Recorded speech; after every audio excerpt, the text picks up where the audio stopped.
sebentar Pak. Oke. Boleh ya Pak ya, saya mau mewawancarai Bapak untuk tugas modul 3.1. Ya. Iya. Pak, selama ini menyangkut pengambilan keputusan secara dilema etika Pak, tentang dilema etika. Jadi kira-kira ini Pak, selama ini bagaimana Bapak mengidentifikasi kasus-kasus yang merupakan dilema etika atau bujukan moral? Perihal dilema etika itu sendiri masih awam untuk penggunaan kata dilema etika. Ya. Namun kembali lagi masalah etika di saja sekolah itu pasti ada problematika etikanya, ada problematika moralnya, baik itu siswa, guru terhadap siswa maupun guru terhadap sesama ya Pak ya, sesamanya maupun warga sekitar, misal kantin, ibu kantin, security dan lain-lain. Nah, dan saya pahami mungkin di generasi Z lah, mungkin generasi sekarang, generasi Z ada kemunduran atau kemerosotan terhadap anak karena ya banyaknya tontonan atau suri teladan yang kurang baik yang ditampilkan di media. Iya. Kemudian ini kira-kira selama ini Pak, bagaimana cara Bapak menjalankan pengambilan keputusan di sekolah Bapak, di sekolah kita ini ya Pak ya, terutama untuk kasus-kasus di mana ada dua kepentingan yang sama-sama benar atau sama-sama mengandung nilai kebajikan. Artinya keputusan itu, hal itu sama-sama baik semua gitu Pak. Kira-kira menurut Bapak untuk ambil keputusan yang seperti itu seperti apa? Kembali lagi kita kita obrolkan atau kita ambil keputusan itu nggak bisa serta-merta atau satu atau dua kepala saja. Iya. Yang artinya kita harus bersuara, bermufakat pada siapa ya, pada waka-waka, pada wali kelas yang bersangkutan, kepada guru BK-nya. Oh gimana sih ini kejadiannya kayak gimana sih? Dan lantas dari situ mari kita sama-sama berkesimpulan. Perihal mana yang lebih baik dan mana yang kurang baik itu nanti bisa disikapi nanti. Yang pasti informasinya itu jangan dari satu pihak. Iya, berarti kita harus mengadakan musyawarah ya Iya, Pak sebelum musyawarah. Itu yang lebih penting baik Pak gitu. ya. Kepentingan bersama kan kita harus musyawarah. Soalnya kalau kepentingan diri sendiri. Iya, berarti keputusan yang kita ambil itu kita lebih mengutamakan untuk kepentingan umum ya Pak. Iya. Kemudian nih Pak, langkah-langkah atau prosedur seperti apa yang bisa Bapak lakukan selama ini? Ya langkah-langkah kalau ada masalah nih, itu ada masalah etika atau masalah ya kita lihat situasi anak saat ini kan. Iya benar.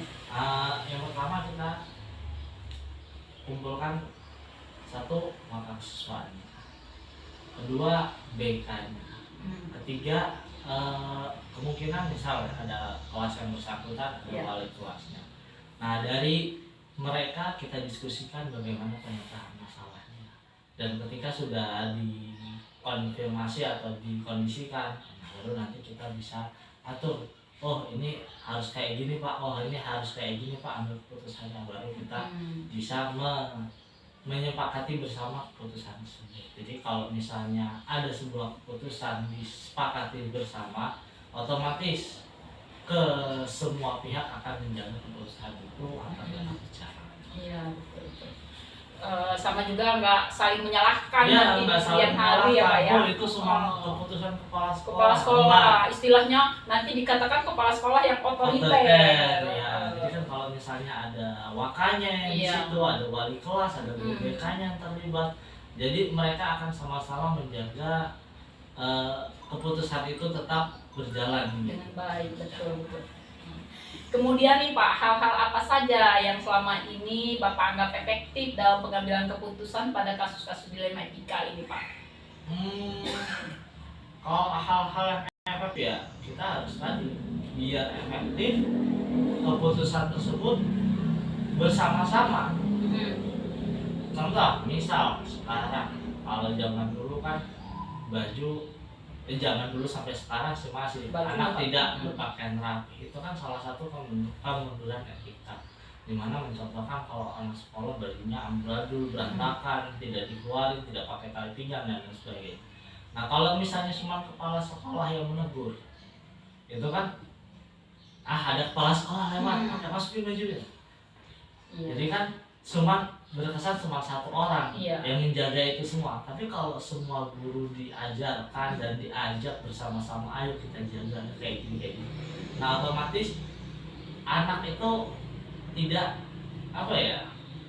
tidak cuma satu sisi. Iya. Lihatnya ada guru Ada ini, kepala sekolah, kemudian dia cepet-cepet masuk baju. Kalau ketika dilihatnya ada guru lain biasa aja, ya kan, enjoy. Nah, kan kalau misalnya ini salah satu bentuk kebersamaan kita dalam menjaga aturan Di sekolah, betul. Kemudian nih Pak, hal-hal apa saja yang selama ini merupakan tantangan dalam pengambilan keputusan pada kasus-kasus dilema etika ini? Tantangan buat Bapak nih. Tantangannya ya satu, ada bukan satu sih. Misal ketika kita sudah mengkoordinasikan bahwa contohnya kayak tadi, misal kita mengkoordinasikan bahwa guru kalau melihat anaknya yang bajunya keluar, tolong ditegur dan diarahkan untuk dimasukkan. Namun masih ada saja guru yang abai, ada acuh, mau itu anaknya bajunya keluar, mau itu anaknya bolos, mau itu anaknya ngerokok dan lain sebagainya. Dia acuh, dia menganggap bukan tugasnya dia, cuma tugasnya mengajar sudah dalam kelas. Padahal kan sebagai seorang pendidik tugasnya tidak serta-merta hanya mengajar saja, tapi juga mendidik. Iya. Kemudian nih Pak, masih ada beberapa pertanyaan nih. Apakah Bapak memiliki sebuah tata kala atau jadwal tertentu dalam sebuah penyelesaian kasus dilema etika? Apakah Bapak langsung menyelesaikan di tempat atau memiliki jadwalnya Pak? Dalam bentuk atau prosedur seperti apa yang Bapak ambil? Kalau jadwal atau terjadwal, kita lihat dulu ya etikanya atau permasalahannya di mana. Contoh, misalnya kayak pakaian tadi kan, itu tidak ada terjadwal tuh. Selagi kita melihat anak tersebut berpakaian tidak rapi, itu bisa kita tegur di tempat atau kita tindak lanjuti di tempat. Namun kalau misalnya mereka bercukur tidak sesuai atau gondrong, mungkin kita kasih peringatan 1-2, nanti di minggu selanjutnya secara serempak kita razia potong rambut atau merapikan secara mandiri, atau mereka harus merapikan di depan guru misal. Atau hal-hal lain, misal kayak penggunaan make up, mungkin kita ada razia rutin, atau penggunaan smartphone atau gadget dan lain sebagainya. Jadi itu situasional lah, tergantung apa yang kita hadapi ya, kondisi ya Pak ya. Iya. Oke. Kemudian nih Pak, adakah seseorang atau faktor-faktor apa yang selama ini mempermudah atau membantu Bapak dalam pengambilan keputusan dalam kasus-kasus dilema ini? Kalau faktor-faktor itu yang membantu itu banyak ya. Misal kita dari kesiswaan, terus berlanjut merembet ke BK, terus dari BK merembet ke wali kelas, dan selanjutnya bisa jadi ke satpam atau pihak keamanan, warga sekolah ya Pak ya. Warga sekolah semuanya intinya kita bertanggung jawab dalam kegiatan sama-sama kita mendidik lah siswa kita. Kemudian nih Pak, dari semua hal yang telah disampaikan Bapak tadi, pembelajaran apa Pak yang dapat Bapak petik dari pengalaman Bapak dalam mengambil keputusan dilema etika ini Pak? Kalau pembelajaran, kembali lagi untuk menanamkan etika pada murid tidak serta-merta hanya 1-2 hari atau 1-2 waktu. Itu harus berkesinambungan dan berkelanjutan. Karena kembali lagi kita cuma membawa ibarat kata 3 tahun. 3 tahun, nah kita belum tahu nih rekam jejak dia selama bertahun-tahun bersama keluarganya, selama dia bertahun-tahun berada di sekolah lain, itu kita masih belum paham atau memahami gimana kondisi siswa tersebut. Dan oleh karena itu ya itu menjadi tantangan dan PR kita semua sebagai seorang pendidik. Bapak terima kasih nih Pak atas waktunya ya Pak ya. Semoga sukses selalu. Iya, amin, amin. Mari Pak. Bulatkan tekad, kuatkan hati. Assalamualaikum Bu ya. Maaf ini mengganggu. Jadi kalau sebentar ya Bu ya. Saya mau mewawancarai Ibu tentang apa dilema-dilema kita yang terjadi di sekolah. Kira-kira ini dilema selama ini ada ya Bu ya, dilema-dilema yang terjadi ya Bu ya pastinya ya. Ini kira-kira bagaimana Bu? Menurut Ibu cara dapat bagaimana Ibu dapat mengidentifikasi kasus-kasus yang merupakan dilema atau bukan moral di sekolah ini? Untuk istilah apa tadi dilematika Iya. ini ya, itu saya masih kurang familiar sih. Tapi kalau terkait dengan permasalahan yang ada di sekolah, tentunya saya mencari dulu nih apa permasalahannya agar tidak salah dalam pengertian Keputusan, ya betul. Kemudian itu bagaimana Bu cara Ibu menjalankan pengambilan keputusan di sekolah Ibu, terutama untuk kasus-kasus di mana ada dua kepentingan yang sama yang benar-benar mengandung unsur kebajikan dua-duanya. Oke, jadi kalau saya itu yang jika kepentingannya itu memang sama-sama benar, maka Ya. saya akan melihat apakah nilai kebenaran itu untuk pribadi saja atau personal individu atau untuk orang banyak. Misalnya nih di sekolah, apakah untuk kepentingan individu atau semua warga sekolah kemudian memiliki dampak yang bagaimana, kemudian baik jangka panjang ataupun untuk Jangka pendek. Iya, iya. Jadi disesuaikan sama kepentingan ya Bu ya, mana yang lebih apa kepentingan umum atau lebih kepentingan pribadi gitu ya Bu. Kemudian langkah-langkah dan prosedur seperti apa yang biasa Ibu lakukan selama ini? Biasanya gini sih, sebelum mengambil keputusan gitu ya Bu ya, jadi saya akan konfirmasi dulu nih sama yang misalnya terlibat di dalam suatu masalah itu gitu. Jadi saya harus mendengarkan tidak hanya dari satu orang saja, tapi juga dari beberapa sumber yang lain agar apa nanti agar tidak ada miskomunikasi atau salah dalam pengambilan keputusan. Karena memang keputusan yang menyangkut orang ramai ya Bu. Betul. Iya, jadi boleh asal-asal ambil keputusan ya. Betul sekali. Kemudian Ibu, hal-hal apa saja yang selama ini Ibu anggap efektif dalam pengambilan keputusan pada kasus-kasus dilema etika? Oke, jadi semua keputusan yang menyangkut banyak pihak itu pasti tidak akan membuat semua merasa puas, ya kan? Nah, pasti ada saja tuh yang nggak suka gitu kan. Tapi kita juga jangan sampai kalah nih. Selama keputusan yang kita buat sendiri mementingkan banyak pihak, benar dan dapat dipertanggungjawabkan. Jadi tantangannya itu justru ada di pihak-pihak yang nggak suka gitu. Tapi namanya manusia ya pasti ada aja lah yang nggak suka gitu. Iya, ya pastilah itu pro dan Iya, kontra ya Bu betul. ya, pasti ada di mana-mana.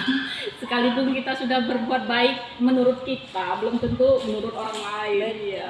Kemudian Bu, ini hal-hal apa saja yang selama ini merupakan tantangan dalam pengambilan keputusan pada kasus-kasus dilema etika yang menjadi tantangan Ibu ketika Ibu mengambil suatu keputusan gitu? Itu tadi ya. Tadi tantangannya itu tadi. Jadi tantangannya itu justru ada sama orang-orang yang nggak suka sama kita. Gitu. Iya, iya betul. Iya, masih berkaitan itu ya. Iya, masih berkaitan. Kemudian apakah Ibu memiliki sebuah tata kala atau jadwal tertentu dalam sebuah penyelesaian kasus dilema etika? Apakah Ibu langsung menyelesaikan di tempat atau memiliki sebuah jadwal untuk penyelesaiannya? Bentuk atau kalaupun ada bentuk atau prosedur seperti apa yang Ibu lakukan? Jadwal ya. Iya. Kalau untuk jadwal dalam penyelesaian masalah saya tidak ada. Tapi lihat dulu nih masalahnya besar atau kecil. Kalau masalahnya sepele, masalahnya kecil, saya akan selesaikan masalah itu pada saat itu juga. Tapi kalau misalnya masalah ini harus melibatkan beberapa banyak pihak, maka saya harus diskusi terlebih dulu, kemudian nanti baru bisa menjadwalkan untuk bisa diselesaikan. Mungkin melalui forum rapat terlebih dulu. Kalau itu hubungannya sama komite, jadi saya harus ajak komite dulu untuk bermusyawarah. Iya, begitu ya. Jadi masih walaupun tidak terjadwal, Tidak tapi terjadwal. kita harus ketika Siap. ngambil keputusan harus siap ya. Bu, ya. Betul, Apapun resikonya. betul sekali. Adakah adakah seseorang atau faktor-faktor yang selama ini mempermudah atau membantu keputusan dalam kasus-kasus dilema etika Bu, selama ini? Biasanya saya selalu diskusi sama pengawas sekolah dulu nih.